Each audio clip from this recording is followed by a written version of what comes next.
नमस्कार दर्शक बंधु मु प्रदीप आपण मानक स्वागत करुच्ची आज आउ एक नया भिडियो तो दर्शक बंधु राज्य सरकार तरफ सुभद्रा योजना जो मैंने प्रथम और द्वितीय किस्तिर टंका पाई नथिले बा नुआ करी सुभद्रा योजना ऑनलाइन आवेदन करथिले ताले सेमानंकु आसंता 18 तारिख मध्य सुभद्रा योजनार टंका मिलवा पई जाउची। तेणु एथर जो सुभद्रा योजनार टंका जो हिताधिकारी माने बा जो मानकर नुआ आवेदन होता सेमानंकु मिलिबो। ता सहित जदि पूर्वरु आपण मानकु केवल तृतीय किस्तिर टंका मिलिथिला एवं प्रथम एवं द्वितीय किस्तिर टंका मिली नथिला ताले सेही सबु हिताधिकारी को दुईटी किस्तिर 10,000 टंका जाकि 18 तारिख मध्य प्रदान करा जिवो। तेणु सुभद्रा योजनार टंका जोटा कि आपण मानकु मिलिबो सेथिरे किछि हिताधिकारी 5,000 टंका पाइबे जो माने कि आपण मानकर 30 नवेम्बर पूर्वरु आवेदन करथिले एवं सेमाने नुआ करी सुभद्रा योजना रे शामिल होइचंती। से भली हिताधिकारी 1 लाख रु ऊर्ध्व हिताधिकारी रहिचंती जो माने 5,000 टंका पाइबे। ता सहित आउ जोटा कि मु आपण मानकु कहिली जदि आपण मानकर कोनोसी कारणवशत प्रथम किस्ती परे द्वितीय एवं तृतीय किस्तिर टंका आसी नथिला एवं आपण मानक फॉर्म टी रिजेक्ट करा जायतिला तो एई भली भाबरे बहुत जण हिताधिकारी मध्यरु जाकि फील्ड वेरिफिकेशन करी वर्तमान 24,000 ऊर्ध्व हिताधिकारी सुभद्रा योजनार बाकी तृतीय नंबर किस्ती 5,000 टंका मिलिया पई जाउची। तेणु यही बहुत सारा आपण मैंने देखुवे और आपण मान मन में गोटे कन्फ्यूजन रोथबो जे सुभद्रा योजनार टंका आपण मानकु मिलिबो कि नहीं। देखंतु 18 तारिख पूर्व सुभद्रा योजना पाखापाखि 4 लाख रु ऊर्ध्व हिताधिकारी सुभद्रा योजनार टंका मिलिबो। एथिरे बहुत जन पुराना हिताधिकारी और नुआ हिताधिकारी कन्फर्म टंका मिलिबो। किंतु यार भितर आपण माने जानिबा दरकार जो सुभद्रा योजनार टंका आपण मानकु मिलिबो जदि आपण मानकर एही कामटी वर्तमान सुधा कंप्लीट हेई नाही ताहले आपण माने सुभद्रा योजनार टंका पाइबे नाही। देखंतु सुभद्रा योजनार जो टंका आपण मानकु प्रदान करा जिवो सेटा आपण मानकर डीबीटी मोड रे प्रदान हबो एवं बैंक रे आपण मानकर जदि डीबीटी एक्टिव नाही ताहले वर्तमान आपण माने सुभद्रा योजनार टंका पाइबारु वंचित हेबे। आसंतु ए विषय जो अपडेट टी रहिछि मु आपण मानकु डिटेल्स आज रे भिडियो रे जणाइबी। तेणु भिडियो को जमारो स्किप न करी प्रथम शेष पर्यंत देखिए। ता पूर्व जदि चैनल को प्रथम दर विजिट करछंती वीडियो को लाइक करने सहित चैनल को सब्सक्राइब कर रखिए जहाँद्वारा कि यही इंपोर्टाट इनफॉरमेशन आपण मैंने आम चैनल माध्यम आग को पाइपर। तो देखो सुभद्रा योजना जो प्रथम थर जो किस्ती आसीथिला से समय पाखापाखि आमर जो टंका प्रदान करा तार 20 रु 30% लोक जहाँकि टंका पाई नथिले। यार मेन रिजन थिला डीबीटी कारण देखो टंका आपण मानकर आधार कार्ड बेसिस रे टंका प्रदान करा जिवो एवं जेहेतु डिसेम्बर 31 तारिख पूर्वरु बहुत सारा बैंक रे जो मानकर अकाउंट रे कोनोसी केवाईसी नथिला सेमानकर अकाउंट मध्य बंद हो जाइछि। तो एई भली मध्य बहुत जन हिताधिकारी थिबे जो मानकर वर्तमान बैंक रो डिटेल्स ठीक नाही। तो जदि आपण मानकर बैंक रे डिटेल्स ठीक नाही ताले सुभद्रा योजनार टंका आपण माने पाई परिबे नाही। देखंतु टंका आपण मानकर जो दिया जिवो सेटा इंपोर्टेंट जेति कि नुहे ताठारु बेसी इंपोर्टेंट जदि आपण माने एलिजिबल रहउचंती एवं टंका आपण मानकु पठा जाउची कोनोसी कारणरू टंका आपण मानकर जदि पेंडिंग रहि गला ताले जानतु सेही टंका पाइबा पई आपण मानकर असुविधा हबो। या सहित बहुत जनकर टंका कोन रहिबो ना जदि आपण माने बैंक रे वॉलेट एक्टिव करचंती ताले वॉलेट पेमेंट मध्य आपण मानकर हेइ जिवो। विशेष करी हमर एसबीआई रे बहुत जनकर वॉलेट मध्य एक्टिव अछि वॉलेट पेमेंट हेइ गले मध्य आपण मानकर टंका जायकि बैंक अकाउंट रे शो करिवो नाही। एई भली बहुत सारा प्रॉब्लम आपण मानक सहित हेइ पारे। तेणु ता पूर्व जदि आपण माने भिडियोटी देखुचंती ताहले आपण माने निहाती थरे आपण मानकर डीबीटी चेक कर दियंतु।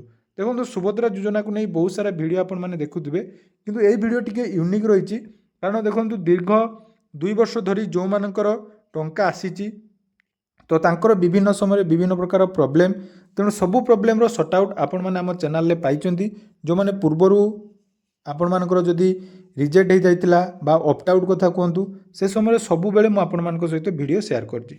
आज मध्य ये भिडियोटी बनैबार मुख्य उद्देश्य जे जो मानकर ऑलरेडी नुआ आवेदन होइछि सेमाने थरे थरे निजर बैंक रो डीबीटी चेक करिनबा आवश्यक कारण डीबीटी रे टंका आपण मानकु जतेबेले आसीबो जदि कोनोसी कारणରୁ डीबीटी गुटिए बैंक रु अन्य एक बैंक को चेंज हो जाइछि आपण माने जदि पुराना बैंक अकाउंट रखिचंती सेथिरे डीबीटी एक्टिव हो जाइछि वर्तमान से अकाउंट रे आपण मानकर केवाईसी नाही तो यही सब प्रॉब्लम आपण मानक सहित हेइ पारे। ता पूर्व देखूँ डीबीटी आपण मैंने निज मोबाइल चेक करेंगे। तेणु यही भिडटी मुख्यतः जो मैंने नुआ कर टंका पाँच से सर्वप्रथमें निज निजर आपर स्टाटस आवेदन स्थिति चेक करदे। आवेदन स्थिति ये समस्त अंडर प्रोसेस रही है किसी प्रोब्लेम ना आपर अंडर प्रोसेस थी। मैक्सिमम जन कमेंट करते टेलीग्राम रे मेसेज कर आमर दीर्घ 30 रु 40 दिन है आम आवेदन कर सारूँ किंतु वर्तमान आमर अंडर प्रोसेस रही समस्त 100 अंडर प्रोसेस रही से किसी प्रोब्लेम ना। जदि आपर जो बायोमेट्रिक केवाईसी टा बायोमेट्रिक देखो ना ताले निजे आपण मैंने आउ थे सीएससी सेंटर को जाकि बायोमेट्रिक करेंगे।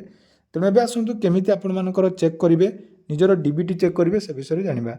जदि आपण मैंने निजर डीबीटी चेक करने चाहते ताले एनपीसीआई बा national payment corporation of India रो ऑफिशियल वेबसाइट को विजिट करेंगे।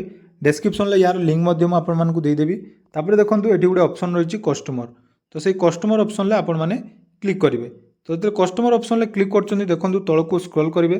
तौक स्क्रॉल कलापर ये आपर रही भारत आधार सीडिंग एनेबलर बीएएससी तो से बीएएससी ऑप्शन आपण मैंने क्लिक करदे।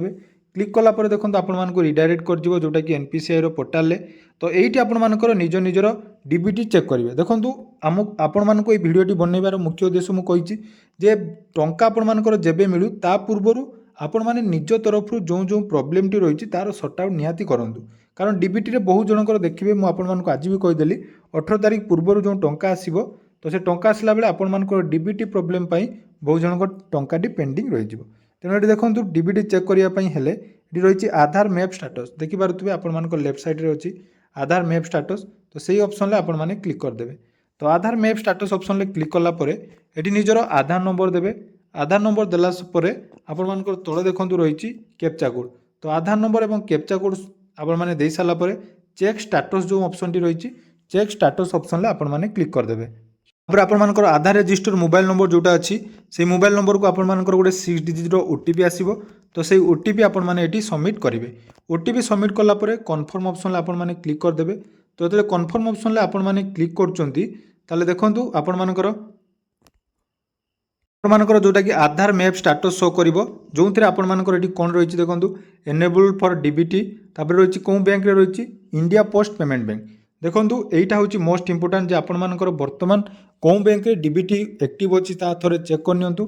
जदि आपर डीबीटी चेक है आपण मैंने जो अकाउंट रे भावुंट आमर अकाउंट बर्तमान कंटिन्यू अच्छी एवं से आमर सबकि ट्रांजैक्शन होची केवाईसी अच्छी एवं डीबीटी से एक्टिव अच्छी ताले आपण मानक आउ किछि करिया पई पड़िबो नै।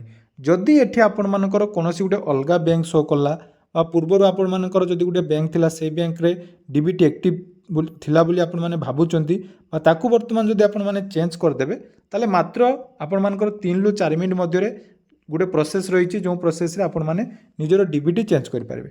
तो डीबीटी चेंज करिया पई हेले डिस्क्रिप्शन ले मु आपण मानकर गोटे लिंक दे देछि से लिंक रे आपण माने देखंतु केमिति आपण माने गुटिए बैंक रु अन्य एक बैंक को डीबीटी चेंज करिवे एवं डीबीटी चेंज कला परे 100% आपण माने कन्फर्म हो जिवे जे जो बैंक आपण माने यूज करचोंदी सेही बैंक को आपण मानकर टंका आसीबो। तेणु यहाँ रही इंपोर्टाट अपडेट आउ कि इंपोर्टाट अपडेट सुभद्रा योजना को नहीं जो मैंने भावुंट जे आमर पेंडिंग थिला से टंका मिलिबो कि नहीं देखो केवल 24,000 हिताधिकारी को सिलेक्ट करा जायछि।